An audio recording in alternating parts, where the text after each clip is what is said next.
పెద్దపల్లి జిల్లా ఓదెల మండలం Pothkapalli police station పరిధిలో 2 లక్షల విలువైన 4 కిలోల గంజాయిని పట్టుకున్నారు పోలీసులు. అక్రమంగా గంజాయిని తరలిస్తున్న వ్యక్తిని అరెస్ట్ చేశారు. నిందితుడి దగ్గర నుంచి కారు, సెల్ ఫోన్ స్వాధీనం చేసుకున్నారు. కేసు నమోదు చేసి దర్యాప్తు చేస్తున్నారు పోలీసులు. గంజాయి అక్రమ రవాణా చేస్తే కఠిన చర్యలు తప్పవని హెచ్చరించారు.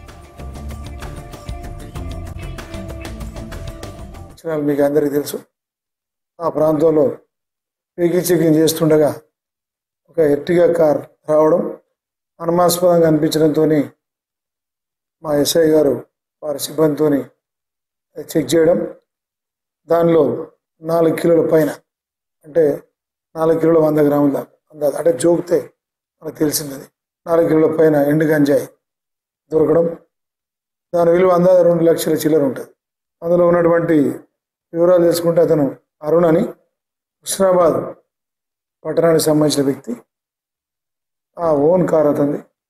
కారు ఓనర్ కమ్ డ్రైవర్ అతను. ఈ ఓనర్ కమ్ డ్రైవర్ చేసే క్రమంలో రకరకాల వ్యక్తులు పరిచయం అవుతారు, మీకు తెలుసు. అట్లాగే పరిచయమైన వ్యక్తుల్లో ఇద్దరు ఇల్లందుకు చెందినటువంటి మహేందర్ అండ్ ఆకాష్ అనే వాళ్ళు పరిచయం కావడం, వాళ్ళు ఎక్కడో ఒరిస్సా ప్రాంతానికి వెళ్ళి ఎవరో గుర్తు తెలియని వ్యక్తి దగ్గర వాళ్ళు తీసుకురావడం గంజాయి.